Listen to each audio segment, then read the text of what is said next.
Olá, você sabe como a engenharia geotécnica pode prevenir os impactos dos desastres climáticos que acontecem todos os anos no país? No programa de hoje, Ricardo Mirizola, engenheiro civil, especialista em geotecnia, vai nos explicar como esta prevenção é possível, logo após a nossa vinheta.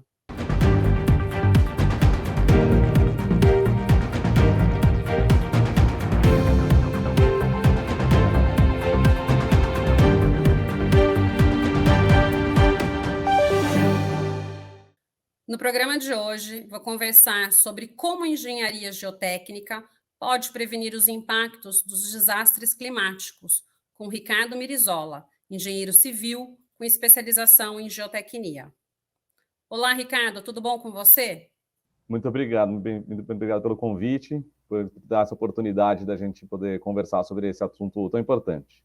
É verdade. E, Ricardo, antes da gente entrar aqui em algumas questões, me fala um pouquinho da sua formação e da sua experiência profissional. Tá, eu sou o Ricardo, eu sou engenheiro civil formado. Todos os engenheiros geotécnicos têm que ter formação ou de engenharia civil ou de geologia, com especialização em engenharia depois. Eu sou engenheiro civil formado na USP, tenho 20 anos de especialista em geotecnia, também sou especialista em grandes estruturas e obras de artes especiais. E eu trabalho com contenção de encostas e taludes e geotecnia há praticamente 20 anos. Atuei em projetos muito importantes na cidade de São Paulo, principalmente, aqui o Rodoanel, o contorno de Caraguatatuba, umas obras de impacto como ampliação do Museu do Ipiranga, a gente fez uma grande escavação lá, e eu atuei bastante nessa parte de contenção e de desastres, lá naqueles desastres que tiveram lá em 2011, em Teresópolis e Nova Friburgo. A gente trabalhou na equipe que, logo depois dos acidentes, a gente partiu para lá para prever novas emergências, soluções de emergência e para conseguir dar condições aí da cidade retomando a vida normal. Então é isso, são 20 anos de experiência, tenho mais de 2 ou 3 mil projetos de contenção de encostas já realizados. Tá, bacana. E assim, até antes também da gente entrar em algumas questões, o que é a geotecnia e onde ela é aplicada? Não, a geotecnia é um tema complexo para a engenharia, né? Todo mundo entende que o engenheiro civil faz prédio. A geotecnia é um dos 4 pilares principais da engenharia civil, e ela estuda o comportamento do solo. Né? Toda construção civil ela tem uma interface com o solo. Né? Um prédio tem que ter uma fundação, uma estrada está apoiada, toda construção está apoiada no solo, no terreno, né? Ela não consegue voar. Então, a geotecnia estuda todo o comportamento do solo. A gente faz simulações do comportamento do solo, estuda propriedades geomecânicas dos materiais, e o nosso objetivo é tentar prever como será o comportamento do solo e da interface da estrutura com o terreno. Esse é o objetivo da geotecnia. Então, em todas as obras de engenharia civil, existe geotecnia. Num prédio tem fundação, numa estrada você tem a pavimentação e a fundação do pavimento, você pode ter um túnel, quando você tem uma ponte, você tem a fundação, os encontros de ponte. Em obras urbanas, você tem a questão das encostas e das estabilidades de talude. Então, em todas as obras civis, de algum modo, existe uma interface com a geotecnia. Então, ela está presente em toda a engenharia civil. Tá. E, Ricardo, você mencionou aí a questão dos deslizamentos de encostas, né? A gente vivenciou recentemente aqui no litoral paulista, e a gente tem outros vários, né, exemplos de situações que aconteceram no país, desses deslizamentos de encostas, principalmente em áreas urbanas. É possível, né, prever essas enchentes e esses deslizamentos mesmo com grande adensamento populacional? É possível prever e é possível prevenir. Para a gente prevenir, primeiro a gente precisa conseguir prever. O deslizamento de encosta ele não é específico de áreas com densidade populacional. Ele acontece em todos os lugares, em Mata Virgem, em todo lugar, ele acontece. A questão é a relação de qual é o risco que está envolvido. Uma ruptura de talude no meio da Serra do Mar não vai acertar ninguém, então o risco dele é muito baixo. Então, o que é importante é a gente prever aonde esses deslizamentos vão acontecer e mensurar qual que é o risco associado a ele, quantas pessoas estariam envolvidas num possível sinistro, numa possível catástrofe. Esse é o objetivo. É possível prever? Mas eu acho que antes de a gente começar a prever, a gente tem casos que a gente sabe que são anunciados. Então, a gente precisa de muito planejamento urbano. Se o planejamento urbano estiver muito bem feito, a gente exige menos das previsões. Então, é possível, existem alguns programas, mas eu entendo que a gente tem que partir primeiro para um nível de planejamento urbano, medidas estruturais, para diminuir as questões de onde esses riscos podem acontecer, para a gente diminuir as situações onde o risco tem que ser previsto. Tá. E assim, pelo que eu sei, tá? Pelo que eu acompanho, pelo que eu li, existem solos mais suscetíveis, né, a desastres, a deslizamentos. Você mencionou a questão da Serra do Mar, e eu já, né, pelo que eu já vi, me parece que é um solo mais suscetível a. Até quando você tem ali uma carga de chuva um pouco maior, você ter realmente deslizamento. Não só na Serra do Mar, mas também no sul. A gente tem algumas características de solo que me parecem que são semelhantes e são mais propícias a isso. A questão, né, que você mencionou, se realmente não está numa área urbana, ok, eu acho que faz até parte do próprio ciclo da natureza. Agora, se está numa área mais adensada, né, com uma população ali realmente morando e habitando, a gente tem todo um risco associado a isso. E a gente sabe que, infelizmente, no Brasil, a gente não tem um planejamento urbano, principalmente, apesar de existirem legislações, até mesmo proibindo a ocupação de algumas encostas, dependendo da declividade, a gente não tem uma fiscalização e uma prática realmente que impeça essas pessoas, né, de ocuparem esses locais. Talvez um pouco atrelado ao déficit habitacional que a gente tem no país, mas, né, no meu ponto de vista, eu acho que você compartilha dele, realmente a falta de um planejamento de desenvolvimento urbano né, feito, e mais do que um plano aí posto, é de fato você concretizar esse plano, né, Ricardo? E assim, né, qual deve ser o primeiro passo, então, para a prevenção desses desastres? Né? Uma vez a gente tendo essa situação já colocada, a gente não tendo um planejamento urbano talvez adequado, e a gente tendo essas pessoas morando em áreas suscetíveis, o que deve ser feito? A gente sempre conversa bastante com o pessoal da Defesa Civil do Estado, aqui a gente tem bastante contato, e o ponto é que ninguém mora em área de risco porque quer. Né? As pessoas moram em área de risco porque precisam. É a questão de a pessoa precisa, ela está perto da cidade, é onde ela encontra uma condição em onde ela consegue se estabelecer. Aí precisa partir da planejamento urbano e política pública, onde você tem que entender, o governo tem que entender que as pessoas precisam morar, elas vão caminhar para aquela condição, para aquela situação, porque é o que precisa. Então, elas precisam... O que tem que ser feito? É o planejamento urbano adequado, desde você ter uma política habitacional, de onde as pessoas têm condição de morar ou não, sabendo que as pessoas vão morar naquela situação, naquele posicionamento, então você precisa partir para fazer uma infraestrutura de drenagem, obras estruturantes, como contenção, pavimentação, macrodrenagem. Todas essas obras melhoram a condição, diminuem os riscos. Uhum. Precisa ter uma fiscalização, tem áreas que, de fato, por mais que a pessoa precise e queira, não pode, que são as áreas de mananciais, que não tem jeito, se é uma área de manancial, todas as chuvas ela vai alagar, não tem obra estruturante possível de resolver aquela situação. Então, tem algumas posições que não tem jeito, tem que ser proibido, tem que ser, se alguém aparecer ali, você tem que tirar e readequar em outro lugar. Mas tem muitas condições, principalmente as de encostas, onde é possível fazer um planejamento de obras estruturantes para você melhorar as condições e permitir que, mesmo que haja aquela situação inicialmente, o risco seja menor. O que a gente sempre conta é uma relação entre a suscetibilidade da ocorrência do deslizamento contra a vulnerabilidade das pessoas. É isso que gera o risco. Só tem risco se você tem suscetibilidade e vulnerabilidade. Então, você tem os dois jeitos de diminuir o risco. Ou você diminui a suscetibilidade com obras estruturantes, ou você diminui a vulnerabilidade, colocando menos pessoas ou nenhuma pessoa lá. Então, essa é a condição. Por isso que na Serra do Mar há risco? Não. É muito mais suscetível, só que não tem ninguém vulnerável, então o risco é muito baixo. Então, as medidas do planejamento têm que partir nesses pontos. Ou você diminui a suscetibilidade, ou você diminui a vulnerabilidade. E nos dois casos, o risco diminui. Tá, perfeito. E essa que, né, você mencionou aí a questão da drenagem.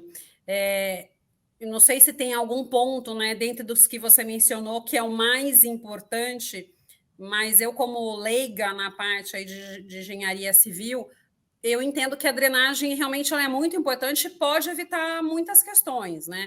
Não só talvez aí do deslizamento de encostas, mas às vezes até dentro dos próprios municípios. Muitas enchentes que a gente vê com grandes quantidades de chuva ocorrem por uma falta de drenagem adequada do município, porque é uma obra cara e é uma obra que dificilmente, né, se ela não é bem executada desde o início, depois dificilmente ela vai sofrer melhorias, né, Ricardo?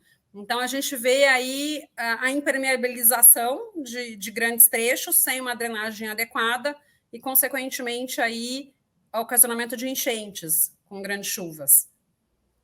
Sim, a drenagem é importante porque o agente deflagrador dos desastres é sempre a chuva. Se não chover, a probabilidade de você ter uma ocorrência é muito menor.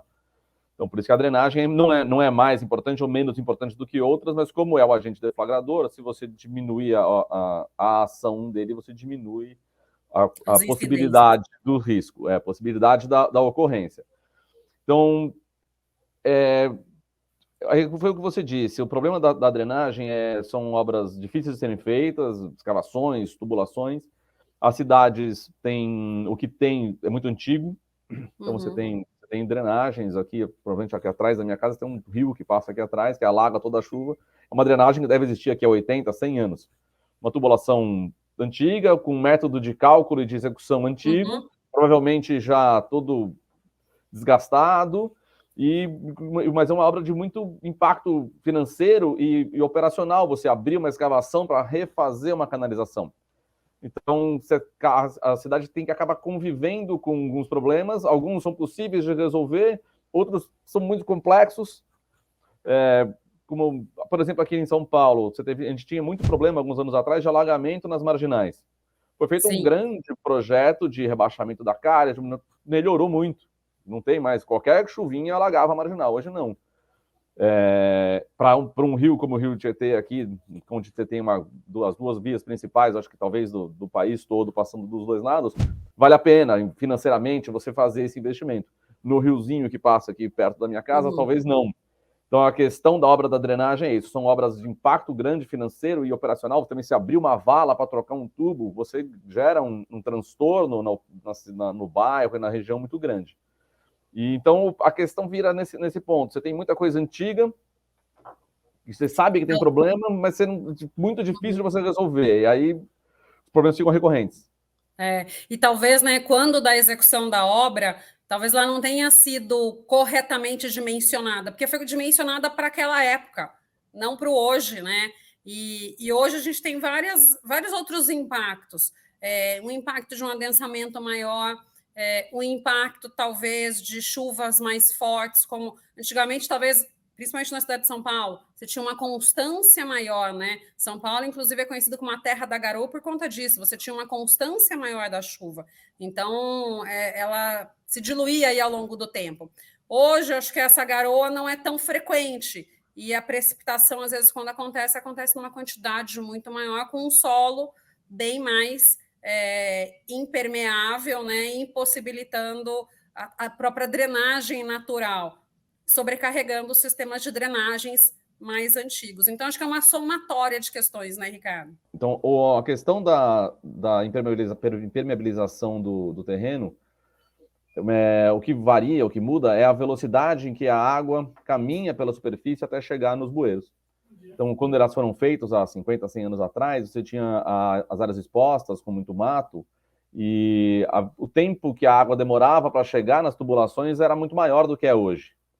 Então, hoje caminha mais rápido e o tubo enche, né? Um termo mais leigo, ele enche de água mais rapidamente, e por isso que ele não dá conta. Por isso que hoje em dia grandes obras estruturantes de drenagem são piscinões. A água caminha muito rapidamente para o tubo, você joga num piscinão, o piscinão segura a água lá e depois da chuva ele vai soltando aos poucos na sequência da rede de drenagem.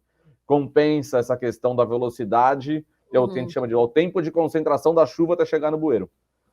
Mudaram um pouco também os regimes de chuva, mudaram. Também, há 100 anos atrás, a gente tinha menos histórico, né? Os dimensionamentos, os cálculos eram outros. A gente tem mais 100 anos de história de chuva, a gente sabe mais o que está acontecendo, então tem tubulações muito antigas que, para a situação de hoje, elas estão ultrapassadas. É essa a questão. E trocar todas as tubulações numa cidade tipo que nem São Paulo é praticamente impossível. Não faz sentido, né? E, Ricardo, uma curiosidade, né? Já escutei bastante falar que a mudança também do paralelepípedo para o asfalto acaba contribuindo mais para essa questão da impermeabilização. Porque com o paralelepípedo você tem, né, uma ajuda na permeabilidade do solo. Isso é fato ou não? A questão de você tirar os paralelepípedos e impermeabilizar com asfalto agravou um pouco mais essa situação? Não é uma questão de permeabilidade, é uma questão de velocidade. A água anda mais rápido sobre o asfalto do que no paralelepípedo. O paralelepípedo ela vem quicando, gerando ressaltos, diminui a velocidade, ela perde energia quando ela caminha pelo paralelepípedo. Ela chega, ela demora mais tempo para chegar no bueiro. As ruas de asfalto ela caminha mais rápido, ela chega no bueiro antes. Então ela enche o sistema de drenagem mais rapidamente. Não é uma questão de permeabilidade. A quantidade de água que permeia para dentro do solo durante um evento de chuvas muito grandes não é tão significativa. A água, a grande parte da água, a maior parte da água passa por cima e vai ser captada pelo sistema de drenagem. A questão é a velocidade, é o tempo de concentração. Tá, não, perfeito. E, Ricardo, a gente está comentando aí das questões, das encostas, da questão da falta do planejamento, a questão da drenagem. Tudo isso é uma responsabilidade. Dá para a gente falar que é uma responsabilidade única do poder público ou não? Né? Outros entes, né? Até nós particulares, também teríamos a nossa parcela de responsabilidade. A maior parte é do poder público, porque a infraestrutura urbana é de responsabilidade do poder público.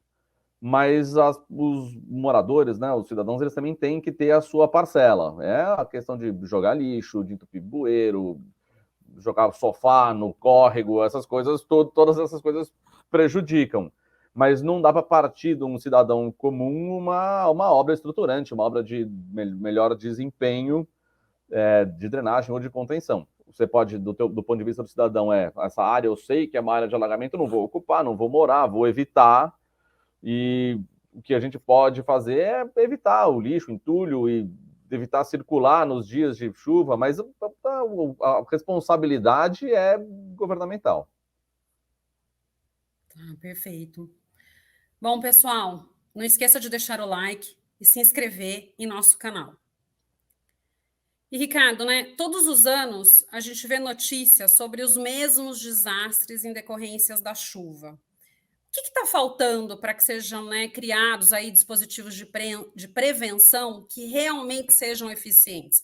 Porque, se não me engano, né, até existe hoje aviso por WhatsApp, mas realmente é eficiente, né? O que a gente poderia pensar? O que o poder público, de repente, poderia pensar para melhoria, não só da contenção, mas também desses avisos de situações aí de chuvas extremas?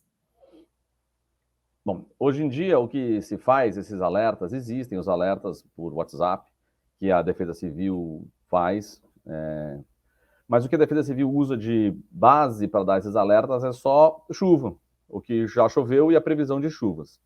As chuvas é o agente deflagrador, só que você pega um estado do tamanho de São Paulo, você tem aí 100, 120 municípios que têm áreas de risco. Não tem como você prever onde vai chover, tudo que vai chover e olhar todas as encostas simultaneamente. Então, os alertas existem, eles funcionam razoavelmente. Mas o que dá para ser feito? Tem que ser desenvolvido um sistema de alerta precoce com tecnologia. com tecnologia, você tem que olhar para o solo, como ele se comporta. Estamos aqui na nossa empresa desenvolvendo um sistema piloto que está implantado em Campos do Jordão, em uma das áreas de risco, onde teve um acidente há uns 3 ou 4 anos atrás, em parceria com a Prefeitura, com a Defesa Civil. É um programa piloto, onde a gente usa sensores de subsolo, onde a gente consegue medir deformação do solo e pressão de água no subsolo, e a partir daí, sim, determinar critérios de alerta. Condicionado na chuva? Sim, porque sem a chuva não há ocorrência, mas a gente, além de usar a informação da chuva e da previsão de chuva, a gente também tem sensores online que transmitem dados para o nosso time de engenharia no computador, que dizem o que está acontecendo no solo a 5, 10 metros de profundidade. Então, aí sim eu consigo prever uma ruptura, um evento, com um tempo hábil, antes da ocorrência. Porque todo mundo diz lá, a Defesa Civil fala, fiquem atentos a sinais, que árvores entortando, postes entortando. Se você chegar nesse ponto onde você visualmente já consegue ver, é que você já está muito na iminência. Você não tem mais nem tempo, às vezes, né? Não dá mais tempo. Os sensores que são instalados para medir deformação e profundidade, eles têm precisão de décimo de milímetro. Então eu consigo ver 0,1 milímetro mexendo lá embaixo, eu consigo ver a velocidade, então a gente consegue prever uma ocorrência 2 dias antes. Aquele setor X está caminhando por uma situação muito crítica, vamos já tirar as pessoas de lá preventivamente, porque se chover amanhã, o que está previsto que vai chover, vai ficar muito crítico, pode cair. E a hora que começa a cair, não dá mais tempo de tirar as pessoas. Você pega uma área de encosta onde você tem ruas de terra, normalmente muito íngremes. Como é que você tira um idoso de 75, 80 anos através de uma rua de terra, chovendo, toda enlameada? Você nem consegue mobilizar as pessoas para fora na hora da emergência imediata. Então, você tem a ideia para fazer um sistema desse funcionar, a gente tem que prever as chuvas, sim, mas a gente tem que antecipar o máximo possível. E para antecipar, a gente tem que trazer tecnologia e precisão. Então, aí são sensores. Sim. Então, existe esse programa, a gente está desenvolvendo em parceria, a Prefeitura de Campos do Jordão está investindo junto com a gente, o sistema está operacional desde o meio do ano passado, desde julho do ano passado, passou a temporada de chuvas, a gente monitorou, em Campos do Jordão choveu bastante, no caso onde a gente está monitorando não teve nenhuma ocorrência, mas funciona, monitora-se, e os alertas, eles acontecem. Mas é uma ferramenta onde você dá informação para o ente público tomar a decisão. Hoje em dia você pega uma cidade que tem, tipo Campos do Jordão, que a gente está estudando bastante, tem uns 120 setores de risco. Eles têm lá 20, 30 funcionários na Defesa Civil. Se tiver uma chuva generalizada na cidade inteira, ele não tem nem força de mão de obra para espalhar pela cidade para atender todo mundo. Então ele precisa concentrar os esforços. O objetivo de um sistema de alerta precoce desse é isso, Defesa Civil, Prefeitura, aquela região, aqueles 3 ou 4 setores estão com risco iminente. Dedique empenhe sua equipe lá para que a gente consiga proteger aquelas pessoas. As outras estão em menos risco. Está chovendo a mesma coisa, só que aquela encosta não está apontando movimentações. Então, ela ainda não está numa condição crítica.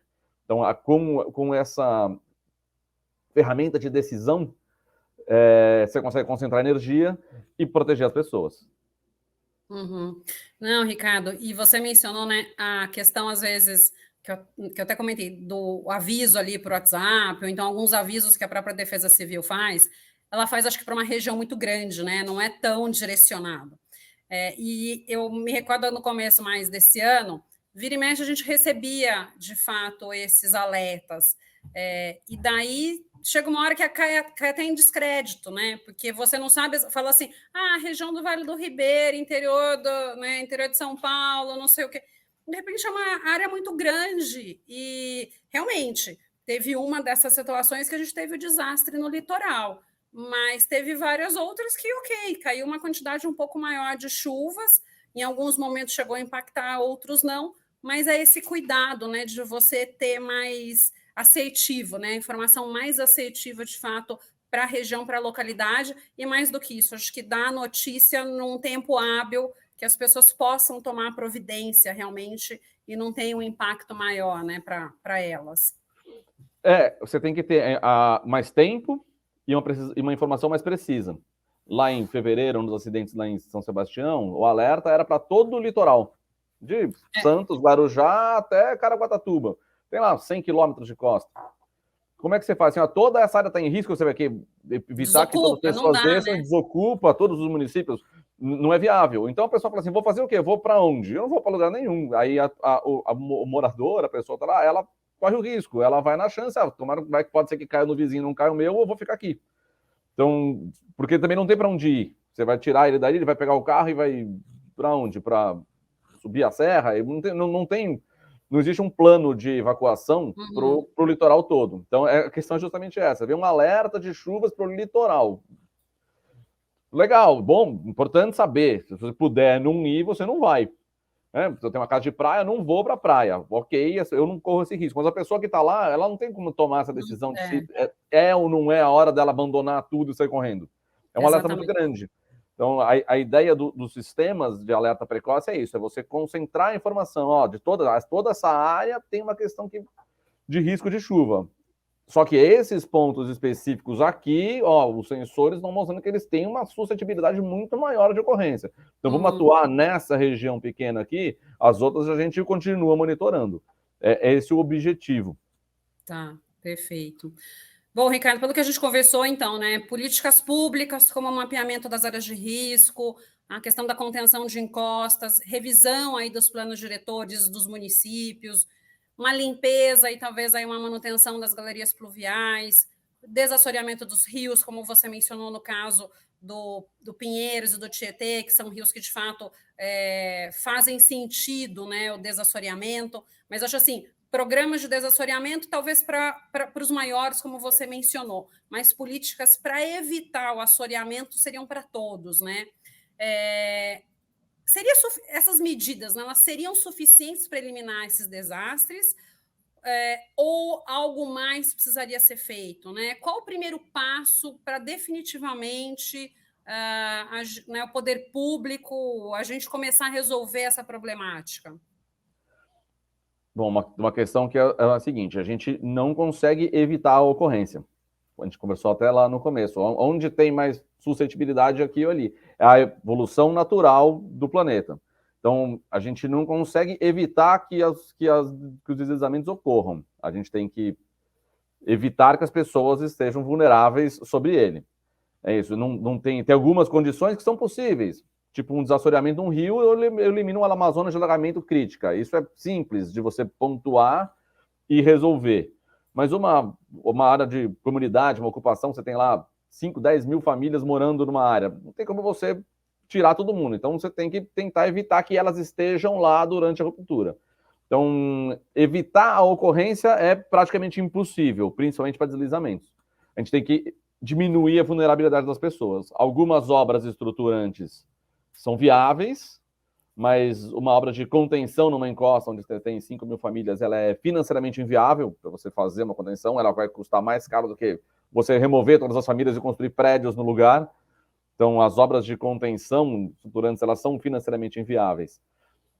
Então, o que eu entendo para melhorar a condição e tentar, a médio prazo, eliminar as mortes, é prevenção. Prevenção. A gente tem que políticas de prevenção de o assoreamento do rio. A gente pode fazer obras de desassoreamento, sim, mas se a gente prever que ele seja assoreado, é mais efetivo. Também a mesma coisa sobre as contenções. Existem alguns estudos no Japão, eles têm bastante ocorrência, bastante estudo em relação a isso. Eles dizem que o custo de prevenção é 1/9 do custo de recuperação. Então, o investimento que você faz para prevenir e para evitar ou eliminar a vulnerabilidade, ele é 1/9 do que se gasta depois do que ocorreu e as pessoas ficaram soterradas ou comprometidas. Então, é um investimento muito menor, ou você pode usar o mesmo investimento em 10 vezes a área, em 10 vezes o impacto. Então, o caminho é a prevenir, é a prevenção. Eu acho que para tudo, né, Ricardo? Porque, assim, você mencionou a questão do custo, que realmente eu acho que para qualquer questão que envolva, né, a questão da poluição. É muito mais fácil você prevenir a poluição do que depois você tratar os efeitos dela, até com a saúde dessa população afetada e tudo mais. A questão das encostas, a mesma coisa. Isso sem contar, né, se a gente for mensurar também o valor da vida das pessoas.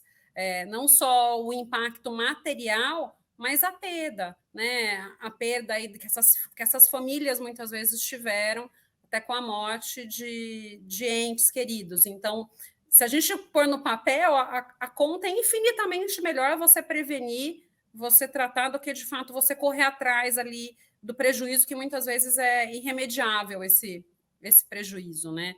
Então, realmente acho que muito bem colocado aí por você. É, Ricardo, pode falar. eu acho que é isso. Onde a gente bate um martelo por políticas públicas, onde a gente tem atuado como governo, tentado implementar essa cabeça de prevenção no governo. A gente entende também que as prefeituras e os estados, eles têm pouco conhecimento técnico em relação a isso. Eles, às vezes, até têm vontade. A Defesa Civil eles têm muita disposição de trabalhar, muita vontade, mas eles têm pouco conhecimento técnico. Eles até querem prever, mas não sabem muito bem como. Então, eles fazem o máximo que eles conseguem. Então, eu acho que o conceito é a gente usar essa disposição, essa boa vontade, trazer tecnologia e juntar tudo isso para a gente ter um alerta precoce muito mais preciso. Sim, e mais, né, eu vou apimentar um pouquinho aí, né? Eu acho que mais do que também uma política de governo, é você ter uma política de Estado, em que, de fato, você tem essas ações que perpetuem, independentemente do governo que está ali, né? Então, você tratar realmente essas questões como uma necessidade de ações que o Estado deve tomar para melhorar a qualidade de vida de toda a população e evitar riscos, né, de uma maneira geral. Então, eu acho que isso também é importante. É uma questão que a prevenção tem que ser contínua. Não Sim. pode ter aquela questão política de quem implementou o sistema foi o candidato do partido X e eu aqui do partido Y, que vou assumir depois, não quero seguir o programa dele, vou desenvolver outro programa. Esse tipo de coisa é prejudicial. Você faz um Com plano que certeza. você implanta sensores que são caros, são importados, que eles têm vida útil de 30 anos. Mas daí passa 4 anos, tem uma nova eleição, vem o novo, não, esse aqui eu não quero, vou fazer outro sistema, esse sistema eu não quero. Então, é isso, é uma política de Estado. Tem que ser a cultura do vamos prevenir, vamos prever, tem que ser a longo prazo e isso tem que funcionar independentemente de quem esteja comandando. É isso aí. Ricardo, nossa conversa aqui está muito boa, mas acho que nosso horário já está finalizando. Então, para a gente, né, encerrar, que mensagem você deixa para a nossa audiência? Bom, eu vou ser um pouco repetitivo, mas acho que o ponto é a cultura da prevenção para tudo e para todos, para sua vida, para sua saúde, para sua família, para tudo. Cuidar das crianças, você tem que prevenir, prever o que vai acontecer no futuro, para sua saúde, você tem que fazer seus exames, e para a cidade, para a infraestrutura também. Acho que essa essa é a mensagem. A gente tem que, para todas as vertentes da nossa vida, todos os caminhos da nossa vida, a gente tem que tentar prever o que vai acontecer e se prevenir dos eventuais riscos que possam estar lá na frente. Acho que isso vale para tudo. Uhum. Não, com certeza. E você me falando essa questão aí da prevenção do risco, né? E a gente estava comentando da questão da política de Estado e não uma política de governo, me veio também que, para muitos ainda, alguns investimentos são entendidos como custo e não como investimento. Então, você investir em política pública não é custo, ele é um investimento em que vai se ter um retorno em várias esferas né, públicas e que vai reverter, sim, para uma economia a médio e longo prazo. Então, é mudar realmente a cabeça das pessoas, né? O como enxergar a questão, que não é um custo, não é simplesmente um custo, é um benefício e que deve ser adotado. Então, realmente aí acho que a prevenção para se não é 100%, é quase 100% das coisas, realmente ela é muito importante. É isso. Para alguns casos, para alguns entes públicos, às vezes é mais interessante remediar do que prevenir. Às vezes não é interessante, eu vou reduzir custos, vamos aumentar os custos. Depois que acontece, vira emergências e tudo mais. Tem que mudar essa cabeça, é justamente isso. O mesmo investimento, você consegue atingir mais pessoas. Tem que ser pensar nas pessoas e não só nas obras e no que vai ser feito. Então, e é justamente isso. Às vezes uma obra de prevenção ela é invisível. E isso tem um custo político às vezes. Você fazer um investimento que no fim das contas ele é invisível. Você encher um subsolo de sensores, tem um monte de buraco que você vai tampar, ninguém vai saber que aquele negócio está ali. Ninguém vai ver, né? Então, o custo financeiro é pequeno, mas às vezes o político é grande. Então a gente tem que mudar essa cabeça de que salvar a vida das pessoas é o mais importante. Com certeza, com certeza. Ricardo, foi muito bom conversar com você. Agradeço imensamente sua participação no programa de hoje. Eu que agradeço, Renata, pelo convite. No programa de hoje, eu conversei com o engenheiro civil com especialização em geotecnia, Ricardo Mirizola. Muito obrigada a você que nos prestigiou até aqui. Deixe seu like, se inscreva em nosso canal. Nos vemos na próxima semana.